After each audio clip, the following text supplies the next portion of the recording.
आम सांगे गोटे एमितिया दुर्लभ घटना घटी आपण मैंने शुणिले आश्चर्य होइजिबे। आमर भोजी आज कैंसिल हो गला कारण आमर मटन चोरी हो गला। हाँ आज्ञा आपण मैंने ठीक शुणी आमर मटन चोरी हो गला। आम बंरपाल मार्केट रे एमिति चोर मातिचंदी जो माने कि धन संपत्ति सुना गहना लुटु नाहांती से माने चोरी करूचंती चिकेन आ मटन। आपण माने सीसीटीवी वीडियो को टिके भलो भाबरे देखंतु। सिंपल भाबरे दुकान को आसिला कहिला गोटे केजी चिकेन रो दाम केते टंका सी कहले भाई 200 टंका बुरी पड़िबो।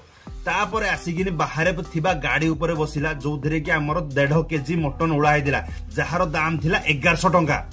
उड़ा है मटन देखिला फोन रे कथा हला तापर पॉकेट भितर से मोबाइल को भर्ती कला से मटन को धरिला हाथ रे तापर दी पट को चाहिला तापर पळेला।